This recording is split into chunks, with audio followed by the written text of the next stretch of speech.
Freddy Pindi. Bote mwana mboka Nixon le ya combattant ya terrain lelo le calendrier électoral est bimi élection na décembre 2018. Tomoni bino ba combattant oyo bayebani na monde entier on dirait bolali pongi. To bozo ko tsokola la pongi ya ba bébé ezanini. Non to lali pongi te. Ini ko ba ke biso contrat 2018 tozana ngote. Na mutu na biso ezate yango wana biso tozana contrat moko ezali le 31 décembre 2017. Tolia bonne année sans Kabila. Tolia bonne année sans Kabila après organiser des élections biso moko ba congolais.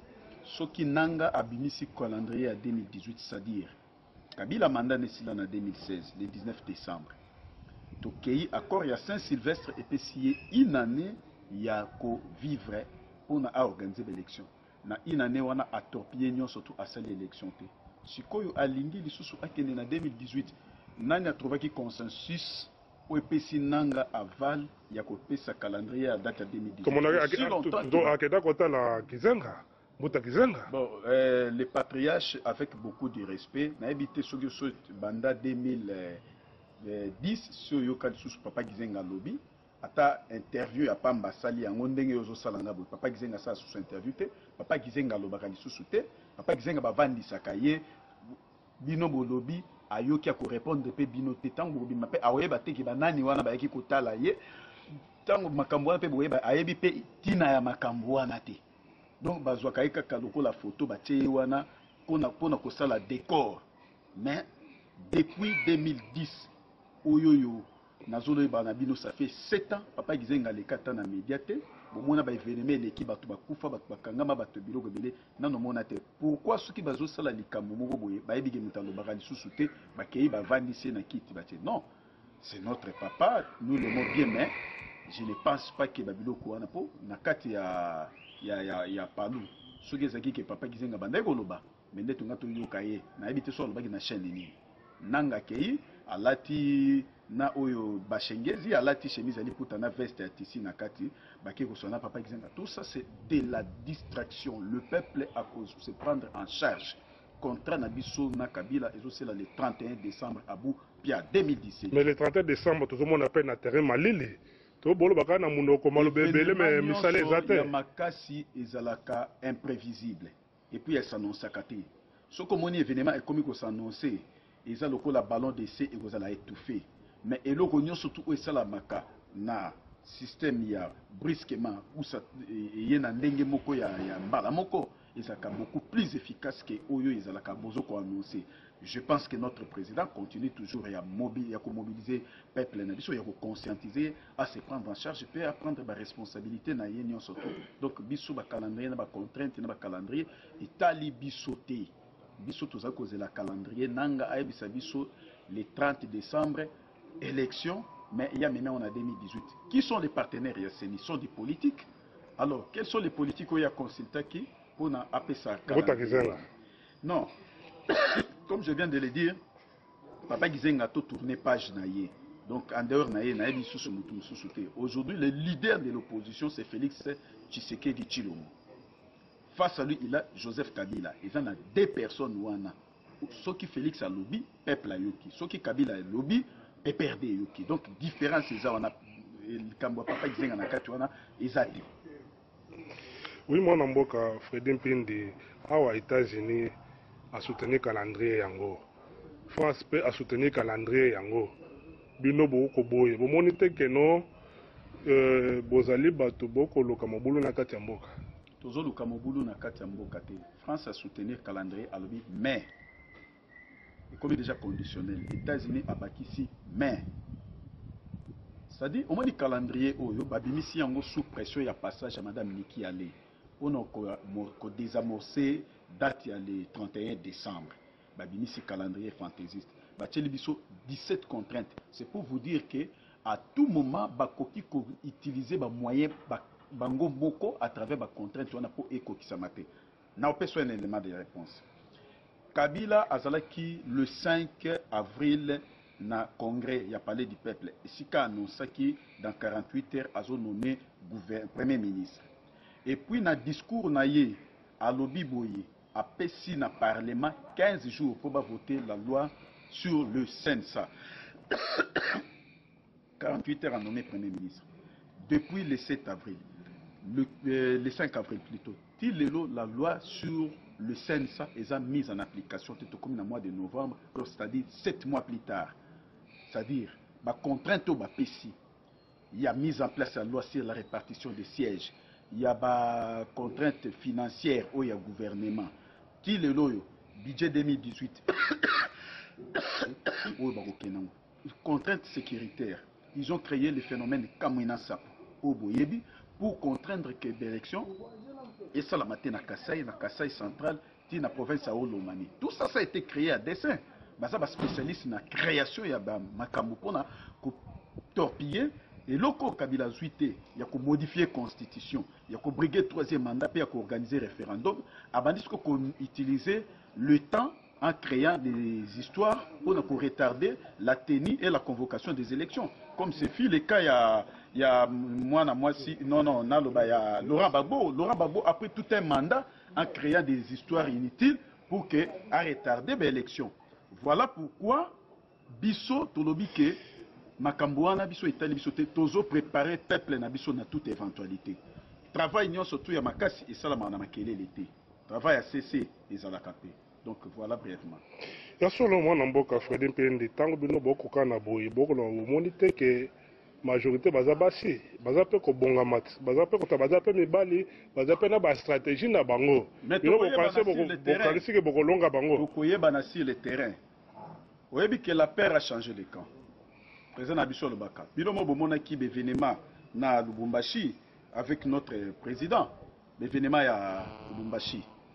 Bomona ki yango bana bazo banga. Bomoni président il y a 24 heures.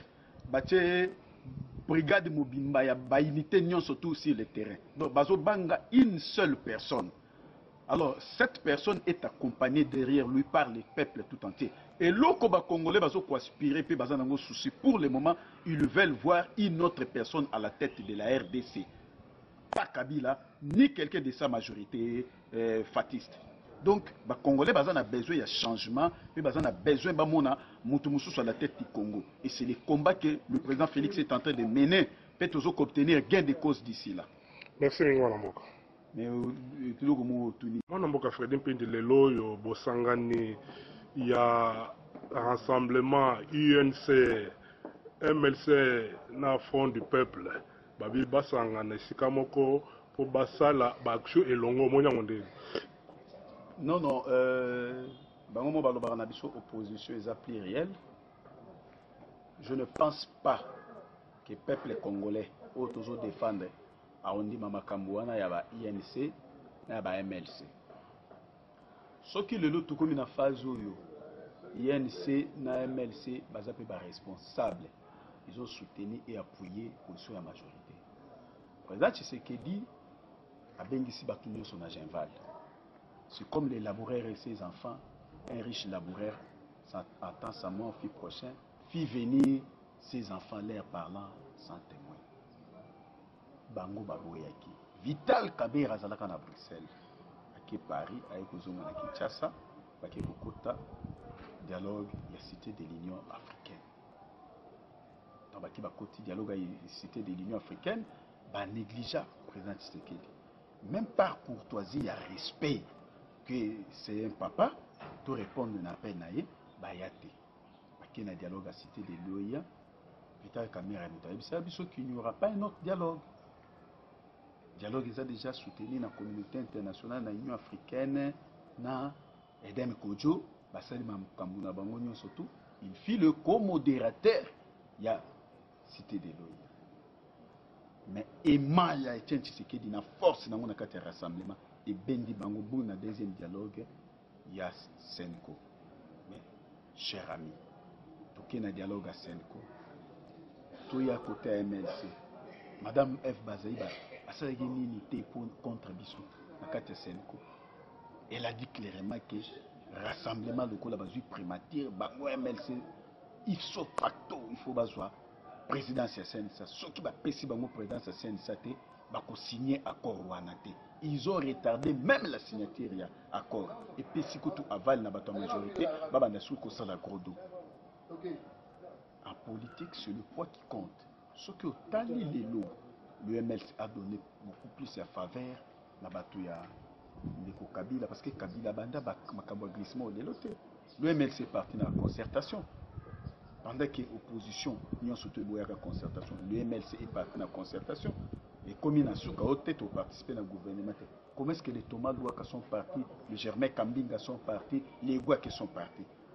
Ça va fruit, il y a un ministre, il y a concertation.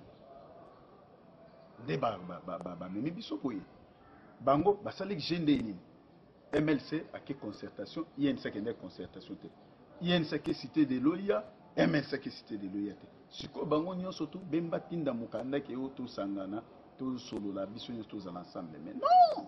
Mais rencontre président Félix na Jean-Pierre Bemomonia ngote keza implice. Ko pekisa président nanga été à solo la na moto nyon surtout ici j'ai fait mes analyses en tant que politique et cadre de l'IDPS. Je ne peux pas interdire, il est le président du rassemblement, il a droit à parler avec tout le monde où il est aligné de son choix. Je ne peux pas lui interdire, mais moi je fais mes analyses et le président aussi ne peut pas m'interdire de faire mes propres analyses parce que naïd peste pour la liberté d'expression. C'est ça.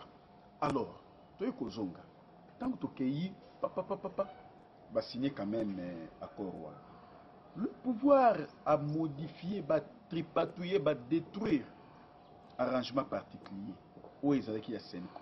Jusqu'à ce que sango ba lembi bazui makamboyo Kabila pesa ki bango responsabilité ba ke kuzongi c'est la Kabila ba comme ko finga bango o ba sango de ba saki musala ko apaiser situation ya RDC tant ba ke kuzongi c'est la ba bazongi c'est Kabila Kabila zui yango celui qui est le problème il prend les dossiers apesi yango na obemina ko qui était aussi les ya ba participant na Senko na Léon Kengwa Dondo na parti ya mouvement na ya front Bakoma Lokola ba interlocuteur valable et opposition. L'opposition à travers les rassemblements d'Ignet, ce n'est pas les arrangements particuliers au Toyo Kanaki et Mina Kwekengo font partie, il y a problème.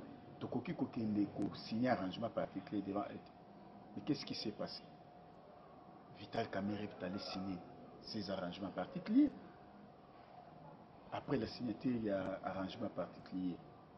Mise en place du gouvernement, M. Kangoudia. Et qui fit son parsec des années, ministre Abidjé. Le MLC, monta qui va en chair. Ndeko Baba la loi non, Bissot to signer tes photos, se concerter et plutôt consulter président Nabiso. 48 heures après, Baboy ko signango au vie et au sud de tout le monde, ils sont allés signer en catimini pour que le peuple la monate. Ils ont signé ces arrangements particuliers. C'est-à-dire, ils ont donné le fait vert. Il y a quoi accepter le SENSA où ils ont dirigé les lots, na olenga encore INC na MLC. Alors, si koyo tango bokomu komona que la situation est comme nini le peuple a inibino, peuple a comprendre jena bino, bolingi sko non boya to sangana, meli melo non. Biso to boité, mais mutu nyonso akolinga ko bunda pour Kabila keni, eza malamu. Mais bunda pe na kwa na yo, biso peut garder crédibilité na biso. Wana to lobi yango awa loko ezaka siège ya rassemblement gobo sanate que je suis le leader parmi l'un des leaders des jeunes au batbayo qui est la limité awa nous n'allons pas tolérer n'importe qui à konyata vidéo et kotambola batbako landa ezala MLC ezala INC ezala IDPS ezala rassemblement donc tolérer n'importe qui. Notre président va parler avec Jean-Pierre Bemba bien sûr mais tobo sanate Mbaiki Mukebai il avait fait des révélations fracassantes en 2013 lors des concertations. Alors Jean-Pierre Bemba a eu plus de 3 heures de temps, il y a téléphone, il y a Ndeko Kabila. Jean-Pierre Bemba faut solo la namuto ya lingi, Ndeko Kabila pe faut solo la namuto ya lingi, mais c'était pour aboutir à quoi? Les lots ils ont compris sur le plan de la popularité hein, parce que sondage sondage à l'hôpital aujourd'hui Félix Tshisekedi surtout qu'il y a une élection à Tongo Midi Pokwa, il va battre tout le monde. Et bien, des communes baza conscient nango. Alors, vous avez appel en retard pendant que Etienne Tshisekedi s'est appel depuis Genval. Donc, l'homme président voit le mal de lui. Il a fait la paix. vous avez refusé, vous êtes rattrapé par votre propre turpitude. Donc, par votre propre turpitude, Bobunda, Bisopeto Bunda, Soki Ndeko Kabila accueilli na force à MLC, gloire à Dieu. Soka aucun na force à INC, gloire à Dieu. Soka aucun na force à rassemblement, gloire à Dieu. Mais il y a que ça, les sous-alliances, vous voyez bien qu'il Ndeko Kabila zone ou troisième dialogue. Et puis troisième dialogue, on a le la zone en côté, avec qui s'est abêté qui carte n'a pas tout sous la cité de l'OIE simité. Il faut battre indika batuana baya na rassemblement. Tant que senga troisième dialogue, ou bako linga ba effacer les Kamboya troisième mandat na référendum. Alors on a quatre rassemblements. Les mêmes personnes ne vont se désolidariser pour que les kuna ba rassemblement et que condiment troisième dialogue. Nous sommes prêts à présent à Bisso Fati. À tout moment, tous les conseillers, malgré notre jeune âge, il écoute beaucoup. Alors, il faut expliquer un peu ma cambo. Il va comprendre, il va prendre ses responsabilités. Et jusqu'à preuve du contraire, Alliance Moko Ezate na biso na bango. Point barre. Biso to bunda na. Point na biso, bape babunda na point na bango. Abou, bien. Bobangi, double asima. Double pas asima. Donc il y a une fourchette à moulaï, rose double et kingo peut vous regretter. Donc na fingi boto bando quitter mais ils a adage auto branalila là. Ce qui si te comprendre yo plusieurs fois, vous voulez battre au sel battre mabe, en tout cas to lingi saka au sous-souté. To ndima tu es frère, Kamer c'est un Congolais, F Bazaï c'est une Congolaise, ce sont les partis. Il y a RDC, mais n'oubliez pas plus tard que samedi passé à Wana Président Fachi Aza déjà en route vers Bruxelles. Ma propos tenu par Fidel Babala à Wawaboy. Est-ce que c'était pour pouvoir encourager que Elo Kwane Salama, s'il a tenu des propos pédiscourtois à l'égard de notre président, nous aussi nous allons parler à l'égard de leur président sans gants, avec des propos pédiscourtois, trahir plusieurs fois le peuple congolais. Et aujourd'hui, si la majorité présidentielle est renforcée, la plupart la majorité bauti bailema ya MLC. Or il des personnes qui créé avant et qui n'a pas traité pour tout bon côté. Mais MLC a renforcé la majorité na batambwe mwamba a renforcé bango donc na bato belé bauta na MLC wana bakena na bato maluaka bakenda kuna ko renforcer bango nyonso tout. Donc biso to un problème na bango te, nous allons dire à notre président d'être prudent et de ne pas céder. Aujourd'hui, Félix n'est pas n'importe qui. Il bénéficie d'un soutien à peuple congolais sans argent, comme ce fut le cas avec le président Etienne Tshisekedi. Il est le potentiel candidat de l'IDPS aux prochaines élections. Il est le futur président. D'ailleurs, il n'est pas le futur président. Il est déjà le président de l'IDPS plébiscité par l'ensemble. Il y a l'IDPS surtout à travers toutes les fédérations. Incontesté. Donc nous attendons seulement le moment propice pour Alaka Mbendewana à mettre de l'ordre na kati ya parti tokende liboso ya solo tokomi na suka masolo biso mokolo lelo balandi biso bisika so bosali na bosanité Nadine Kabasele Moboyayi na Donald Kabasele Moboyayi bambote bele bisika bozali na bosante pasteur Sylvain Kalinda Fredin Pindi wana Mariangoyi bambote bele Pinos Kabuya Jean-Marc Mokolompa Noël Kwela Noël Kana Jibeka Kamwala bambote bele bisika bozali Tatiana Clotilde Mundela joyeux anniversaire vraiment Nzambe abatela yo asali so mingi toza elongo vraiment ata kolia gâteau yo moko mais pome ate na yebika kotinda gâteau kotinda gâteau tokolia ko pe na kati ya kin vraiment merci mingi mwana boka Freddy ngai pe na pesi bande ko nyoso tangi bakombo na papa Godemba kaka na bakisi bambote ebele. On est ensemble pour soutenir Bisso peut tout soutenir Bino, la main dans la main, nous allons délivrer la RDC. Et puis, nous avons accès à Souka, nous avons Kotaka Makambu, il y a Babilo Kwezoko, les Kakatan Moussou na IDPS T, Baïba, vous avez un peu la réserve. IDPS Ezali, patrimoine, Etienne Tshisekedi Bisso. Donc, il faut tout gérer en haut, calmement. Même à son absence, IDPS, il est toujours le plus grand parti. Merci. Merci.